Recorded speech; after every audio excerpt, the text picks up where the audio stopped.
We were all too optimistic, naive even, back in January 2011. How could 18 days in Tahrir Square really change the Arab world, let alone a country as big as Egypt? But 4 years on, I am more sure than ever of one thing. We were witnessing, and still are, a real revolution. Something happening to the Arab world that compares to the revolutions that shook Europe in 1848, Russia in 1917, France in 1968, Eastern Europe in 1989. The Arab Spring, when 4 dictators were toppled, needs time. 4 years is just the beginning. Of course, it has hit the buffers of a counter-revolution.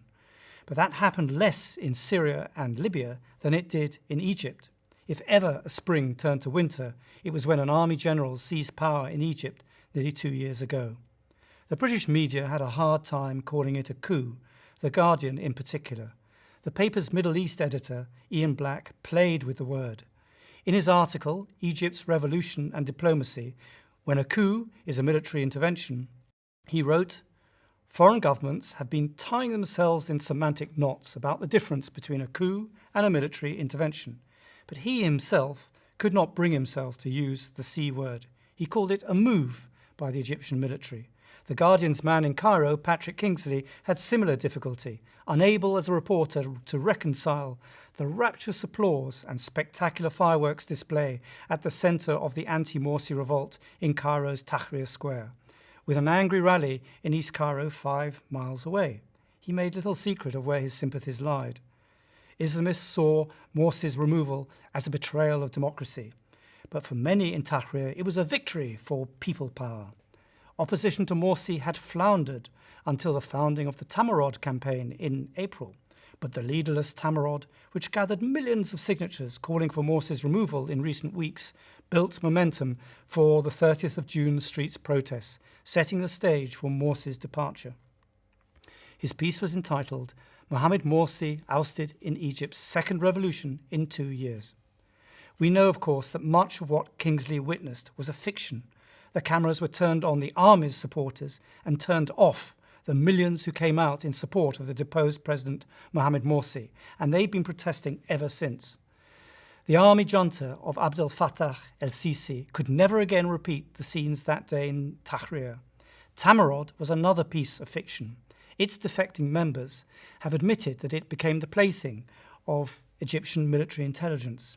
Hours of incriminating conversations in Sisi's inner office have been bugged by someone in the Mukhabarat, the secret police, who wants to destroy Sisi. Those conversations have been authenticated by British acoustic forensic experts. Middle East Eye reported that the leaks allege UAE interference in Egypt. In one of the conversations recorded on the 21st of January 2014, Sisi's then office manager, Abbas Kamel, spoke to Colonel Sedki Sobhi, Egypt's Minister of Defence. "We will need 200,000 Egyptian pounds from the Tamarod account, which was opened by the Emirates," he is alleged to have said. He asked Sobhi if he could make sure that this conversation will not be leaked. These leaks prove Tamarod is a creation of the UAE and Egyptian intelligence, and that the 30th of June was a fabrication, Saifeddin Abdel Fattah, professor of politics at Cairo University, told Mekamalin, the Turkish-based satellite station which aired the leaks. The Guardian has taken a long time to wake up to the military nature of Sisi's military rule. But in an editorial recently about the sentence passed on Mohamed Morsi, even The Guardian had to admit that Sisi's rule has now become worse than the dictator Hosni Mubarak, ousted by the January Revolution of 2011. Commenting on the recent 20-year sentence the ousted president received for the deaths of protesters outside the presidential palace in 2012, The Guardian editorial admitted that the majority of those who died were supporters of the Brotherhood, a conclusion which at the time was bitterly opposed by Black, who compared the breaking up of the protest by the Brotherhood to the Battle of Camels in Tahrir Square. The editorial went on that Egypt, under Mr. Sisi, is now a worse dictatorship than it was under Hosni Mubarak, is acknowledged to be one of the unhappiest outcomes of the Arab Spring that became an Arab nightmare. Egypt's political regression is a different sort of disaster than Syria's terrible civil war or the chaos in Libya. but it is a disaster nonetheless. Other voices from the right still persist in backing Sisi.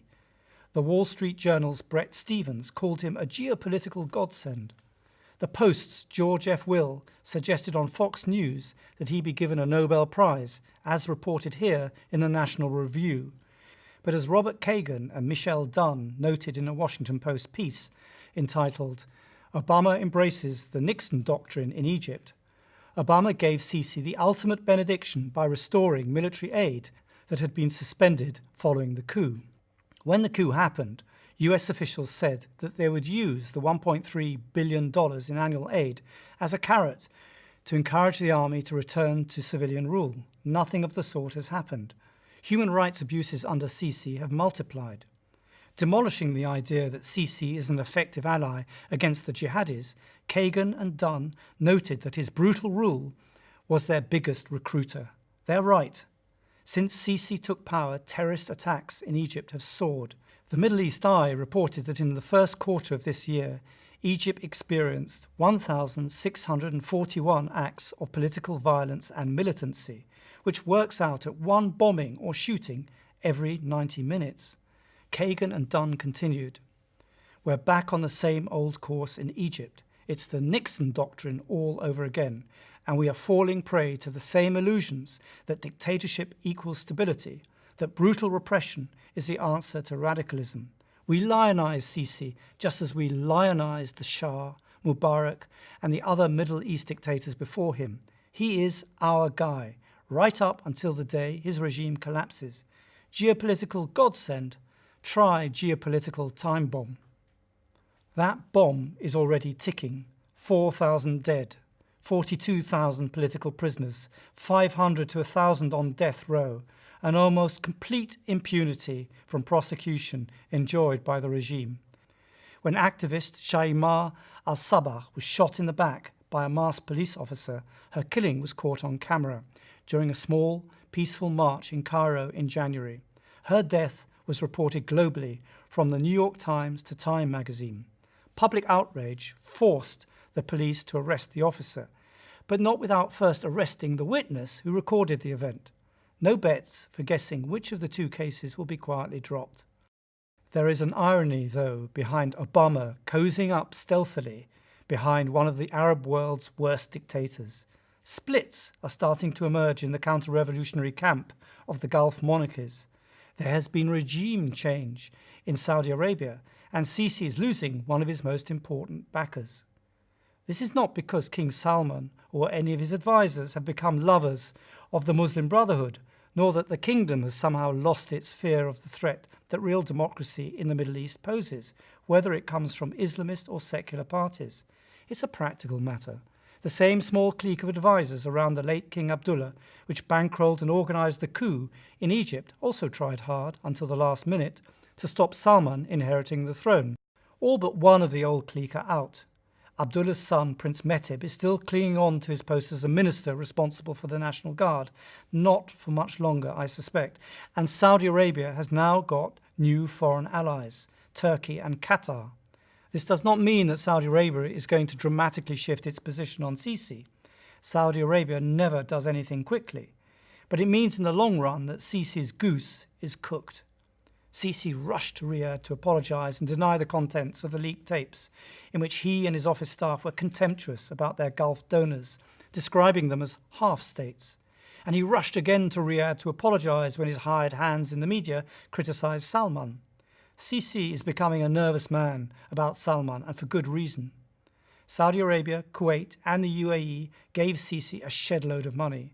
The latest informed estimate is $39.5 billion, almost double the announced figure, so that when Salman saw Sisi, he had a simple question for him: "What have you done with all my money?" Sisi is hard put to answer because, as everyone knows from the tapes, the money went straight down the plug hole of the army's own bank accounts. Saudi Arabia will not want a second revolution to take place in Egypt. It wants stability, but that does not mean it wants to keep Sisi in power. Another army general could do just as well. So if not Sisi, whom? Go back to the tapes. Only someone inside the Mukhabarat, the secret general intelligence service, could have put a bug on a phone used by Amas Kabel, Sisi's office manager.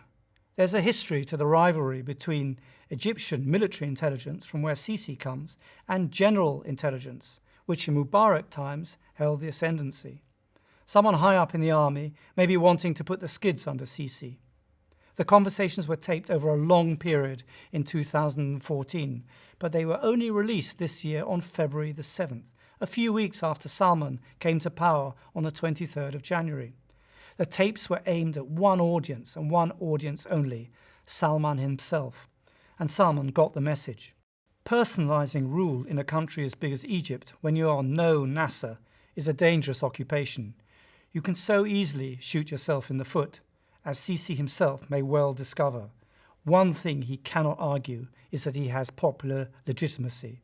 A coup that overrides 5 democratic elections and who lives by the sword will also perish by the sword.